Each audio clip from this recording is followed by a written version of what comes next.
Hi there, welcome back to my channel. My name is Rachel. I am an artist slash reseller slash person who is obsessed with sustainability, saving things from the landfill, and this channel is pretty much about combining all three of those things into one. Fire!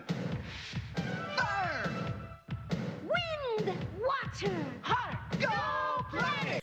And also looking at things like reselling or anything that would be considered like small business, even like gig economy kind of stuff, because that's kind of what being an artist is.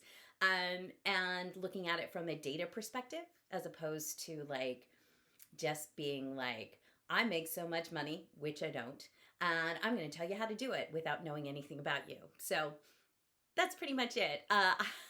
It is taking me so long to edit each video. It's taken too long! I actually was in the process of editing my third video, which I was talking about the difference between like what would be considered part-time employment and full-time employment, because there's a lot of chatter about, oh, part-time resellers, full-time resellers, and then the world has just kind of gone nuts. Has the whole world gone insane? Like, that's not political, that's just facts. And I feel like the video that I made and I spent so many hours on is pretty much obsolete.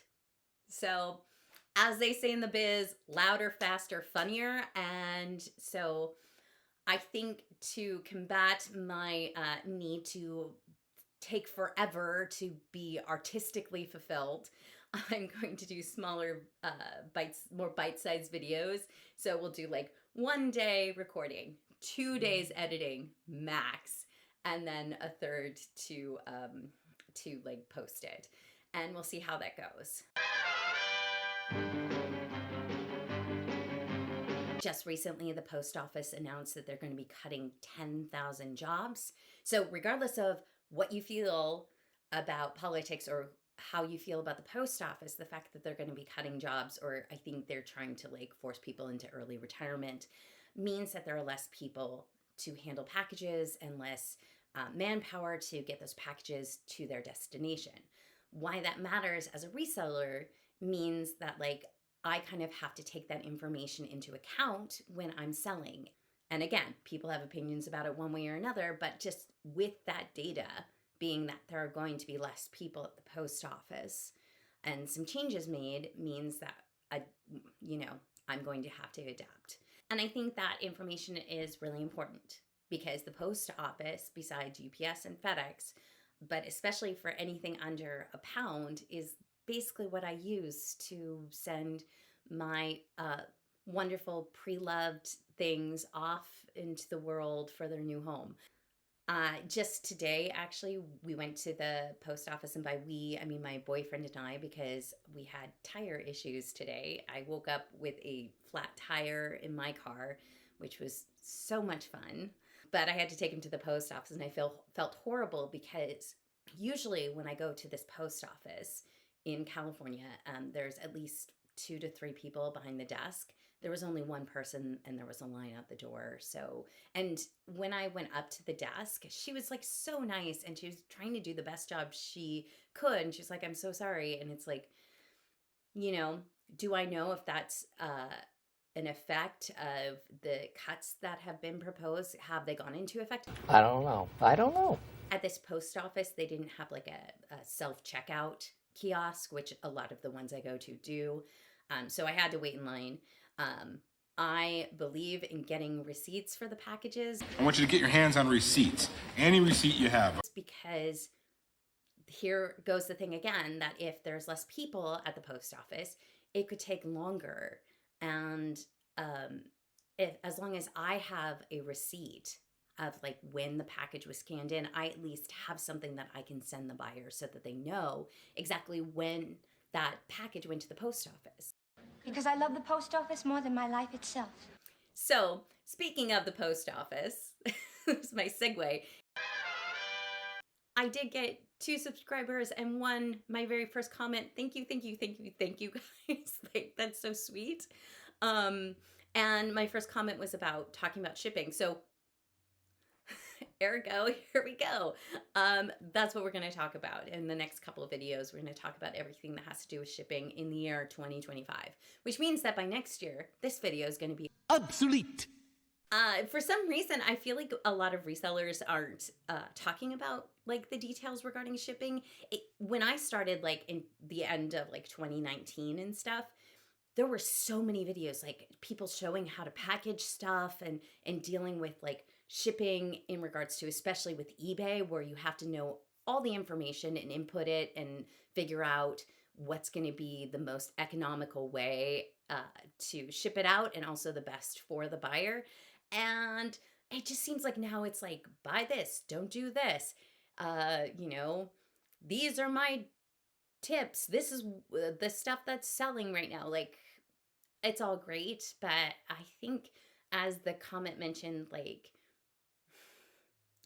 I think shipping details are super important. And if you're starting in the year of our Lord 2025, it can get super detailed and scary because the difference, like if you make a mistake with shipping, it can eat into your profits by so much. And in my last video, I talked about the difference between gross versus net profit.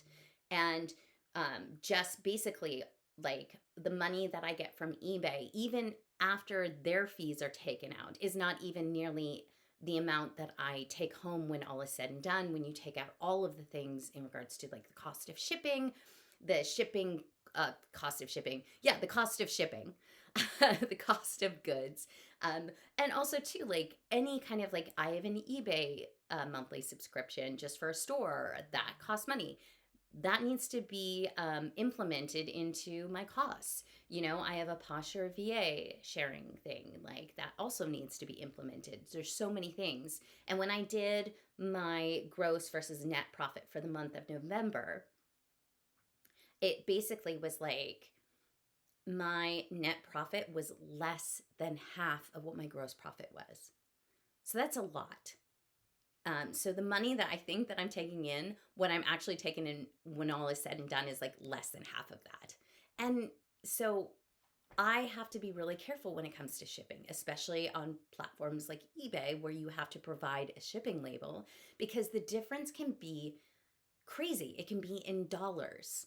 And so here we go. Let's get started. As always, every single article of clothing you see on my body or on this mannequin's body are thrifted.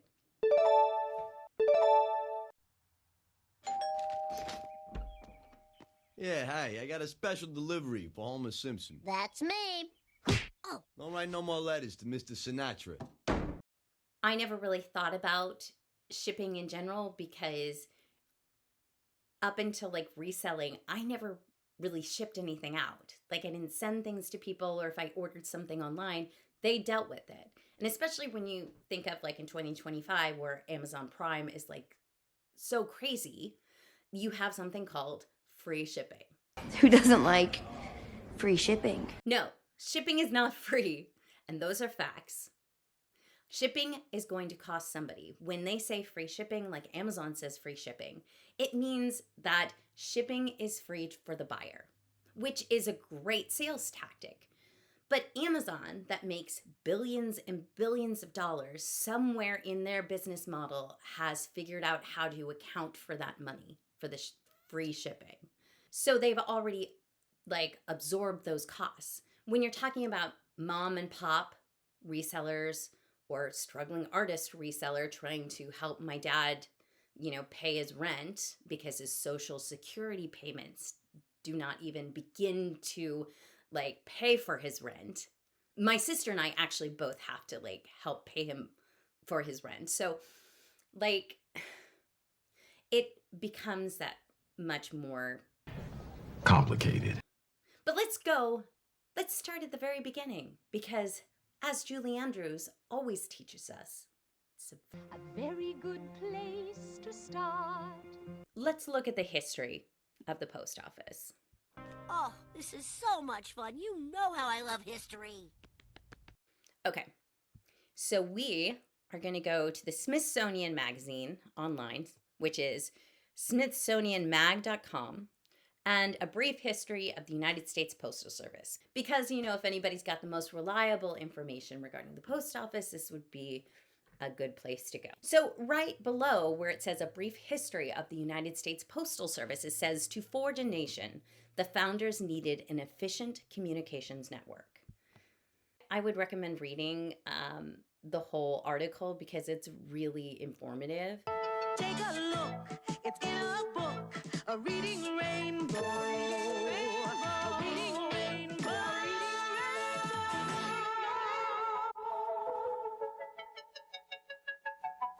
But the post office was founded in 1775, which is before we even signed the Declaration of Independence. So the Continental Congress turned the constitutional post into the post office of the United States, whose operations became the first, and for many citizens, the most consequential function of the new government itself. Welcome to your post office. So it was basically started to help us communicate with each other, especially as we're starting this revolution. And of course, the first Postmaster General is one Mr. Benjamin Franklin. So, without getting political again, because I feel like I have to say that a lot, weirdly, in our times, but I believe, so this is not information, this is more of a personal opinion, that the post office was really created not as a business or to make money, but was there to connect us. So how you feel about the post office, whether it should be a business or not, when it was created, that was not the goal or the intention. As we like to say in actors speak, the intention or the why. I taught 100 kids last week, and I definitely was like, the biggest things in creating a character are why, your intention, or specificity. So yeah, it was not created to make money. It was created to connect everybody. The post office has had a long, illustrious history, but the biggest thing that has happened in 2006, they passed the Postal Accountability and Enhancement Act, and it basically required the U.S. Postal Service to pre-fund its retirees' health benefits 75 years into the future. Again, everybody has an opinion about that. And if you watch John Oliver, he actually, during the pandemic, he did a video it's on Max. It's also on YouTube. You can look it up and you can watch it for free. And let's start with the fact that despite being part of the federal government, the Postal Service is actually a self-funded entity. It operates independently and is meant to pay for itself with the money that it makes from services and postage. And you might think that you know why the Postal Service is in so much trouble, that the internet and email mean that people just don't use it as much. But that's not actually the main reason.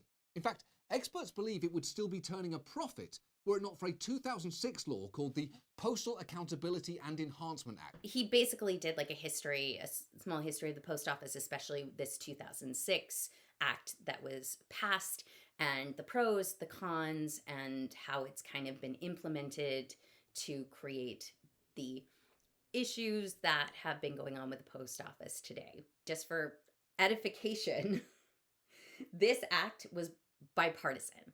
So everybody's to blame for it, because in making the post office pre-fund retirement for people 75 years in the future, they then had to have an enormous amount of money in reserve.